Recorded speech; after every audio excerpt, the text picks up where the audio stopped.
Hello friends, a very good morning to all of you. So welcome back again. और आज हम आर्थिक परिदृश्य को पढ़ेंगे।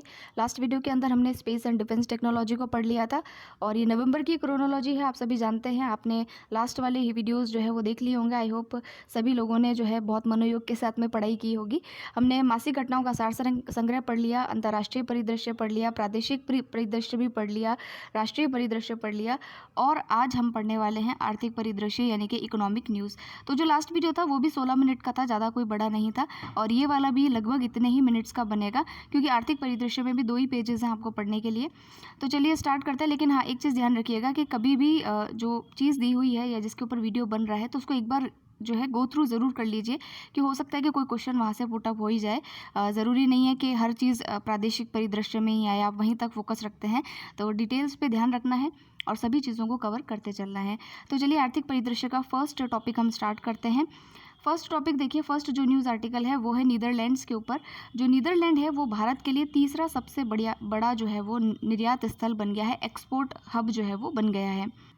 अब देखिए फ्रेंड्स, इसमें क्या क्या चीज़ें जानने वाली हैं वो हम देख लेते हैं। नीदरलैंड एक यूरोपीय देश है और भारत जो सबसे ज़्यादा निर्यात करता है वो करता है सबसे पहले अमेरिका को, करीबन 35 बिलियन डॉलर्स।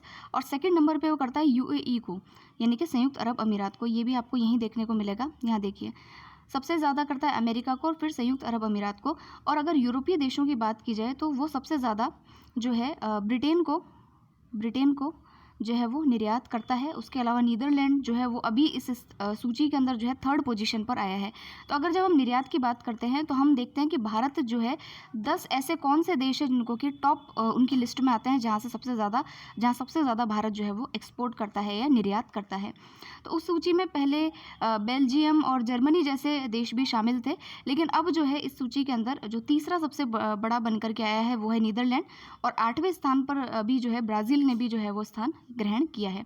तो ये नीदरलैंड के बारे में आप थोड़ा ध्यान रखिएगा कि यूरोपीय देश है और इसने जो है भारत के लिए तीसरा सबसे बड़ा निर्यातक देश बनकर के ये उभरा है।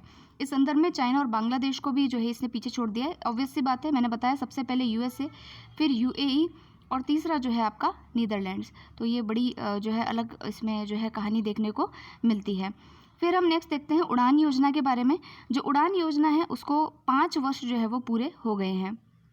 अच्छा, ये ऊपर वाले आर्टिकल में एक चीज़ और देखिए कि उपयुक्त संदर्भ में 7 पायदान की वृद्धि के साथ इंडोनेशिया भारतीय निर्यात के लिए 7वां निर्यातक स्थान बन गया है।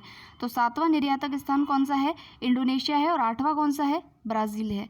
ये भी थोड़ा आपको कम से कम 10 तक, 1 से लेकर के 10 तक की लिस्टिंग आपको पता होनी चाहिए क्योंकि 2018 वाला जो आई थिंक मेंस था, हाँ 2018 वाला मेंस जो था उसके अंदर आपसे ये क्वेश्चन पूछा गया था। मेंस के अंदर क्वेश्चन था कि निर्यात जो है वो भारत सबसे ज़्यादा कहाँ कहाँ करता है। आई थिंक एफडीआई के ऊपर वो क्वेश्चन था, सबसे ज़्यादा एफडीआई कहाँ से आता है।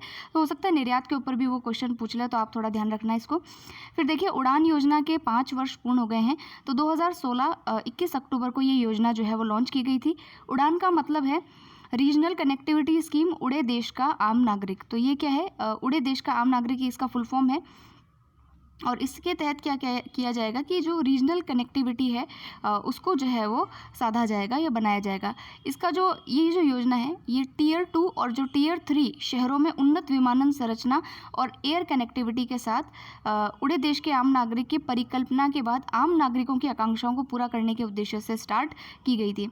इसमें इन्होंने कई सारे जो आपके जो ये होते हैं हवाई अड्डे हैं, हेलीपोर्ट है और जो वाटर एरोड्रम है, इन सबको जो है इन्होंने जोड़ने की योजना जो है वो बनाई थी। और इसके तहत 2026 तक 1000 मार्गों के साथ इसे पूरा करने का लक्ष्य जो है वो रखा गया था। तो ये इस योजना के बारे में है।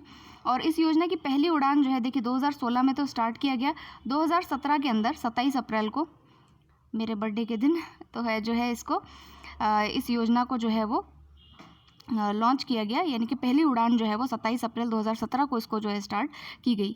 फिर इसके बाद में गंतव्य स्थान मैंने आपको बताया। अब देखिए, जो रीजनल कनेक्टिविटी आरसीएस जो है वो राजस्थान वाला देख लेते हैं, बाकी तो अपन छोड़ देंगे इसमें।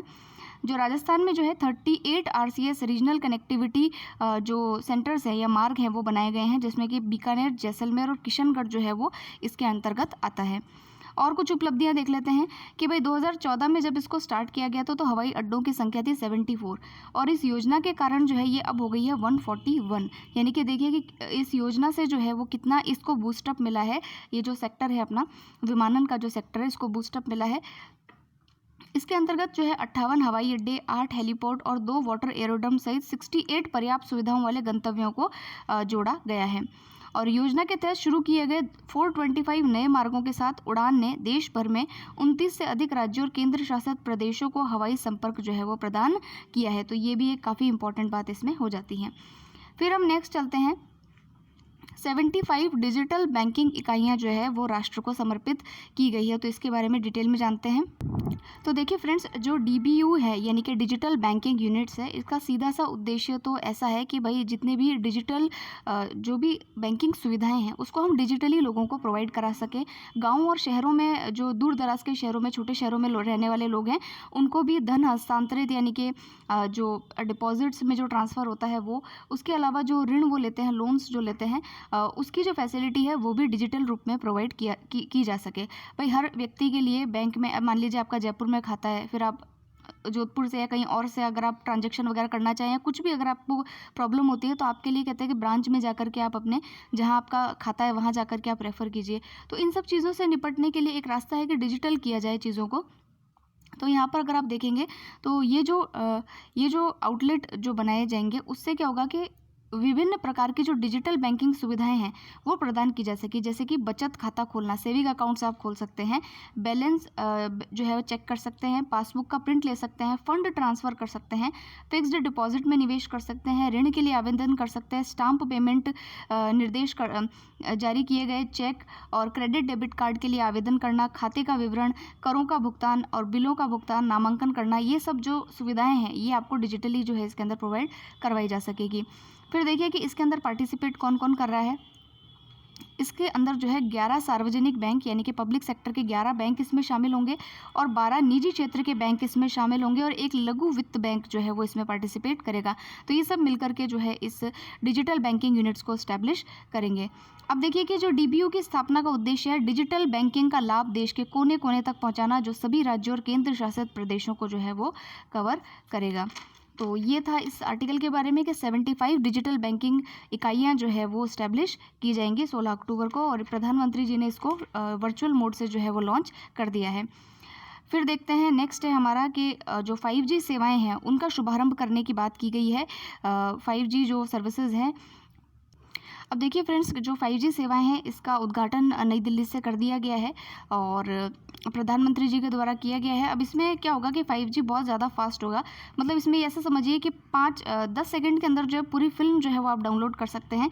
तो 10 गुना ज़्यादा तेज़ है 4G से, और इसमें तो आगे खैर कुछ बताने की ज़रूरत ही नहीं है। लेकिन अभी इसको जो है एक तरीके से प्रथम चरण के अंदर जो है इसको 13 शहरों के अंदर ही लॉन्च किया जाएगा, जैसे कि दिल्ली, मुंबई, अहमदाबाद, बेंगलुरु, गुरुग्राम, हैदराबाद, कोलकाता, जामनगर, लखनऊ और पुणे। राजस्थान का कोई भी सिटी इसमें शामिल नहीं है। तो इन शहरों के अंदर 13 शहरों में इसको एकदम प्रथम चरण में लॉन्च किया जाएगा। उसके बाद जो है इसको आगे फर्दर जो है पूरे पैन इंडिया में लॉन्च किया जाएगा।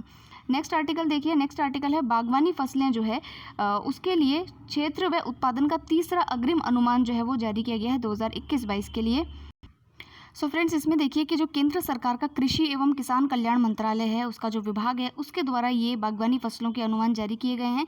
और हर बार देखिए इसमें वृद्धि होती है, इतना कुछ याद रखने की ज़रूरत नहीं है, आप बस एक आंकड़ा ध्यान रखिएगा कि इस बार भी जो है इसमें 342.33 मिलियन टन उत्पादन होने का अनुमान जो है वो लगाया गया है। 2020-21 जो लास्ट वाला जो था उसमें जो है उससे भी इसमें वृद्धि हुई है, यानी कि 7.73 मिलियन टन की वृद्धि जो है इस बार दर्शाई गई है। तो हर साल ही वृद्धि होती है, इतना ध्यान रखिएगा। 342.33 मिलियन टन उत्पादन जो है वो हुआ है और 2.3% की वृद्धि जो है वो देखी गई है। फिर देखिए यहाँ पर जो है फलों का उत्पादन सबसे ज़्यादा है 107 मिलियन टन। सब्जियों का उत्पादन सब्जियों का उत्पादन सबसे ज़्यादा है 204 मिलियन टन, फिर है फलों का, और उसके बाद आता है उसके अंदर भी सब्जियों में भी सबसे ज़्यादा जो उत्पादन है वो आपका आलू का उत्पादन है 53 मिलियन टन, फिर है आपका प्याज का और उसके बाद में टमाटर का। तो पूरी सब्जी बन गई है। अब चलते हैं आगे। स्नैपी न्यूज़ में क्या दे रखा है। स्नैपी न्यूज़ में है भारत में मत्स्य उत्पादन, यानी कि जो मछली उत्पादन है उसके बारे में। अब देखिए इसके अंदर क्या काम की बात है। काम की बात यह है कि अभी हाल ही के अंदर जो बेंगलुरु है वहाँ पर इनलैंड फिशरीज समिट हुआ है। क्या हुआ है? इनलैंड फिशरीज समिट, यहाँ पर पढ़िए आप, इनलैंड फिशरीज समिट हुआ है बेंगलुरु के अंदर। और वहाँ पर जो हमारे केंद्रीय मत्स्य पालन, पशुपालन, डेयरी विकास मंत्री जो है डॉक्टर एल मुरुगन, उन्होंने कहा है कि भारत जो है फिश प्रोडक्शन में या मछलियों के प्रोडक्शन में, उत्पादन के मामले में पूरे वर्ल्ड में तीसरे नंबर पर आता है। और इसके साथ ही भारत चाइना के बाद दूसरा सबसे बड़ा जलीय कृषि देश भी है, एक्वाकल्चर नेशन भी है। यानी कि सबसे ज़्यादा एक्वाकल्चर जो होता है वो चाइना में होता है और दूसरा जो है हमारे इंडिया में होता है। ऑब्वियस सी बात है, हमारे तीनों साइड में जो है समुद्र देखने को मिलता है, तो हम जो है फिश प्रोडक्शन के अंदर ऑब्वियसली जो है हम ज़्यादा होंगे ही। फिर देखिए इकोनॉमिक न्यूज़ इन शॉर्ट में देख लेते हैं क्या क्या खबरें हैं। अब देखिए फ्रेंड्स, जो सबसे पहले है जयपुर हवाई अड्डे के बारे में। तो ये जयपुर हवाई अड्डा जो है ये आपका जो रीजनल कनेक्टिविटी योजना अभी हमने पढ़ी थी उड़ान योजना के तहत, तो इसका जो ये हवाई अड्डा है इसको पहली बार वाणिज्यिक उड़ान संचालन के लिए लाइसेंस DGCA के द्वारा दे दिया गया है। तो ये जो जयपुर है, ये जयपुर नहीं है, जयपुर है, जो कि आपका क्या कहते हैं, कहाँ पर है ये? जयपुर उड़ीसा के अंदर है, सॉरी, उड़ीसा के अंदर जो जयपुर है, जयपुर हवाई अड्डा है। तो ये जयपुर नहीं है, जयपुर है, एक जगह का नाम है, एक डिस्ट्रिक्ट है वहाँ का। तो वहाँ के जो हवाई अड्डे उसको वाणिज्यिक उड़ान संचालन के लिए लाइसेंस दे दिया गया है DGCA के द्वारा। फिर देखिए नेक्स्ट है आपका फ्लेक्स फ्यूल को लेकर के। फ्लेक्स फ्यूल की नीति भी हमारे यहाँ पर आई थी और फ्लेक्स फ्यूल के लिए अभी पायलट प्रोजेक्ट के रूप में जो जापान की जो कार निर्माता कंपनी है, जिसका नाम, जो जापानी कार निर्माता कंपनी है टोयोटा, उसकी फ्लेक्स फ्यूल आधारित जो इलेक्ट्रॉनिक व्हीकल है उसको अभी हमारे यहाँ पर मंजूरी दी गई है कि वो जो है चल सकती है फ्लेक्स फ्यूल पर आधारित। पहली चीज़ ये कि फ्लेक्स फ्यूल आखिरकार होता क्या है उसको देख लेते हैं। ये एक प्रकार से एक ईंधन है जिसमें कि गैसोलीन और मेथनॉल या एथेनॉल का जो मिश्रण होता है वो इसके अंदर इंक्लूड किया जाता है पेट्रोल के साथ में। तो पेट्रोल की मात्रा कम होती है और बाकी चीज़ें से गैसोलीन है और जो मेथनॉल है इसकी मात्रा इसमें ज़्यादा होती है। बेसिक सी चीज़ है कि अगर हम किसी फ्यूल के अंदर अगर हम जो है ये इथेनॉल या मेथनॉल को मिक्स कर रहे हैं, इसका अर्थ यही है कि हमको प्रदूषण मुक्त करना है, यानी कि एमिशंस को रिड्यूस करना है। तो एमिशन रिड्यूस करने के लिए ही जो है इसको लाया गया है। तो ये ध्यान रखिएगा कि जो टोयोटा जो है जापान की कार निर्माता कंपनी, उसको जो है सबसे पहले पायलट प्रोजेक्ट के तहत इसको लॉन्च किया गया है फ्लेक्स फ्यूल को। फ्लेक्स फ्यूल के बारे में जो मैंने बताया वो आपको यहाँ पर देखने को मिलेगा यहाँ पर। हाँ, फिर देखिए गति शक्ति कार्गो टर्मिनल के बारे में। फिर देखिए कि जो गति शक्ति मिशन के बारे में आप जानते ही हैं कि भाई उसके अंतर्गत जो है इंफ्रास्ट्रक्चर डेवलप किया जाएगा। ये जो है इंफ्रास्ट्रक्चर डेवलपमेंट से रिलेटेड ही है गति शक्ति मिशन। तो इसी के अंतर्गत देखिए गति शक्ति मल्टी मोडल कार्गो टर्मिनल जो है उसको जो है इसके संबंध में प्रधानमंत्री की गति शक्ति और रेल मंत्रालय की नीति के अनुसरण में गति शक्ति कार्गो टर्मिनल को रेल संचालन के लिए जो है वो विकसित किया जा रहा है। जो गति शक्ति कार्गो टर्मिनल से, कार्गो का मतलब है जहाँ पर सामान जो लाया जाएगा, तो उसके लिए जो है रेल संचालन के साथ में जो है मिलकर के कार्य किया जा रहा है। रेल संचालन के लिए ही इनको डेवलप किया जा रहा है बेसिकली। तो अब तक जो है 15 जो है गति शक्ति टर्मिनल जो है वो चालू किए जा चुके हैं और GST के विकास के लिए लगभग 96 और स्थानों की अंतिम रूप से पहचान भी की गई है।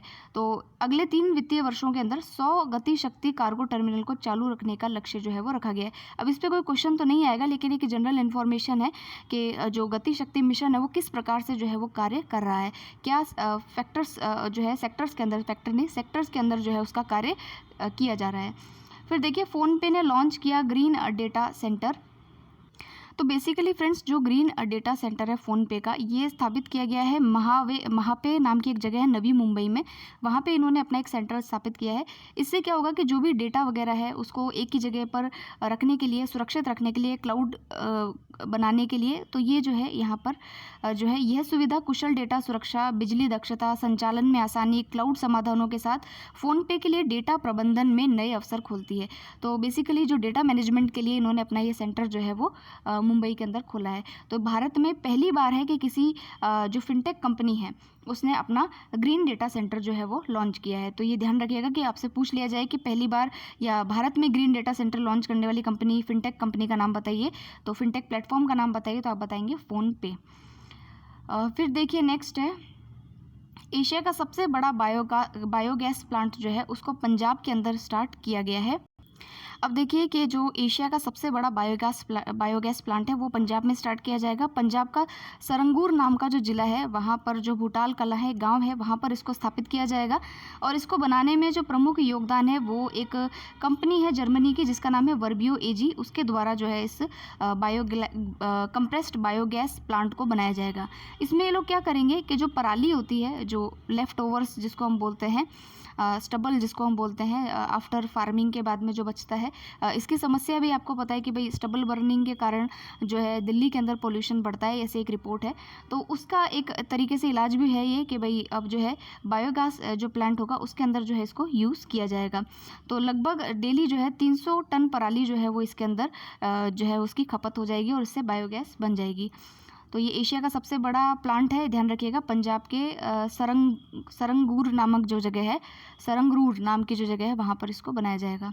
तो एशिया का सबसे बड़ा बायोगैस प्लांट है। फिर राउंड अप में देखते हैं क्या है। ये तो कोई इतनी खास खबर नहीं है कि भाई जो यूरोपियन संसद है तो उन्होंने एक बात कही है कि भाई 2024 तक जितने भी इलेक्ट्रॉनिक गैजेट्स होंगे, चाहे स्मार्टफोन हो, टैबलेट हो, कैमरा हो, उन सभी के लिए एक स्टैंडर्ड चार्जर जो है वो होगा। तो टाइप सी चार्जिंग वाली जो यूएसबी होती है उससे उसको लेस करना होगा, मतलब सभी गैजेट्स के लिए एक ही प्रकार का जो चार्जिंग स्टेशन है उसे लॉन्च किया जाएगा। फिर देखिए एक और न्यूज़ है जयप्रकाश नारायण को लेकर के। जेपी मूवमेंट आपको पता होगा। तो जो हमारे केंद्रीय गृह मंत्री है उन्होंने 121वीं जो इनकी जयंती है उसके अवसर पर बिहार में जो उनकी जन्मभूमि है सिताब दियारा, वहाँ पर उनकी 14 फीट प्रतिमा जो है उसका अनावरण किया है।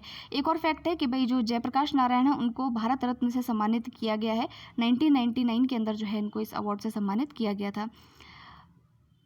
अब देखिए फ्रेंड्स कुछ राउंड अप की न्यूज़ है, लेकिन ये राउंड अप किसका है, जो नेशनल न्यूज़ हमने पढ़ी थी, राष्ट्रीय परिदृश्य पढ़ा था, तो काफ़ी इंपॉर्टेंट चीज़ें इसके अंदर है।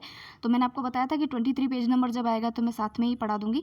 सबसे पहले देखिए ये न्यूज़ मैं आपको काफ़ी पहले बता चुकी हूँ और इसके ऊपर तो एक अच्छा फुल फ्लेश्ड आर्टिकल भी अब मेरी लिखने की इच्छा हो रही है कि BCCI ने जो है लैंगिक भेदभाव को समाप्त करने की दिशा में जो क्रिकेट के तीनों फॉर्मेट्स होते हैं उसमें महिला खिलाड़ियों को पुरुष खिलाड़ियों के समान मैच फीस देने की घोषणा की है, यानी बराबरी वाली इक्वालिटी। अब देखिए यहाँ पर नहीं था इसीलिए किया गया, तो यहाँ पर जो महिला खिलाड़ी हैं उनको भी पुरुष जो खिलाड़ी हैं उनके समान ही मैच फीस दे करके जो है वो प्लेइंग के लिए बुलाया जाएगा।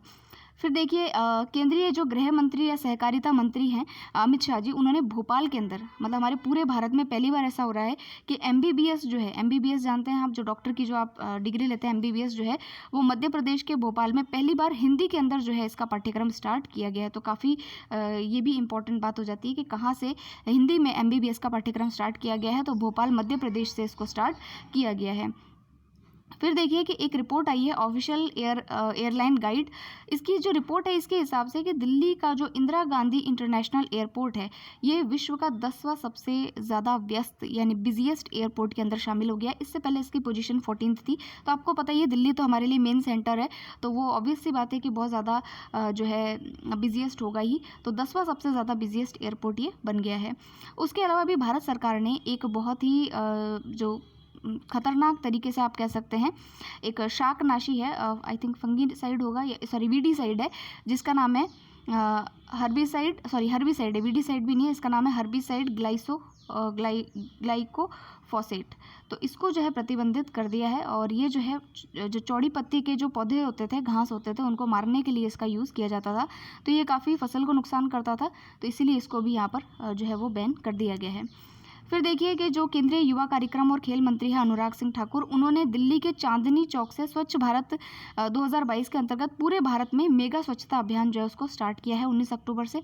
तो हालांकि ये तो आपसे कोई नहीं पूछेगा, लेकिन ये ऊपर वाली जो तीनों खबरें हैं ये काफ़ी इंपॉर्टेंट है, BCCI वाली भी, इसके ऊपर तो कुछ आर्टिकल्स आपको पढ़ने भी चाहिए। उसके अलावा जो है MBBS पाठ्यक्रम भोपाल से हिंदी में स्टार्ट किया गया है। इंदिरा गांधी जो इंटरनेशनल एयरपोर्ट है दिल्ली का, ये विश्व का 10वां सबसे व्यस्ततम एयरपोर्ट बन चुका है। तो ये थी आज की खबरें जिसके के अंदर हमने आर्थिक परिदृश्य को पढ़ लिया है। नेक्स्ट वाला है आपका प्रादेशिक परिदृश्य, जिसको कि हम ऑलरेडी पढ़ चुके हैं। तो अब हम जो हमारा नेक्स्ट वीडियो होगा उसके अंदर हम पढ़ेंगे पुरस्कार और सम्मान, और फिर पढ़ेंगे खेल परिदृश्य, और फिर पढ़ेंगे मिसलेनियस टॉपिक यानी कि अद्यतन सामान्य ज्ञान। तो अभी 3 वीडियोज़ इसके अंदर और बनेंगे, तो बने रहिएगा आप चैनल के साथ में। और आपकी कोई भी क्वेरी हो, कोई भी आपके सजेशंस हो तो ज़रूर से कमेंट सेक्शन में लिखिएगा। जल्दी ही हम रिवीजन क्लास को भी स्टार्ट करेंगे। सो आज के लिए इतना ही। Thank you very much for listening.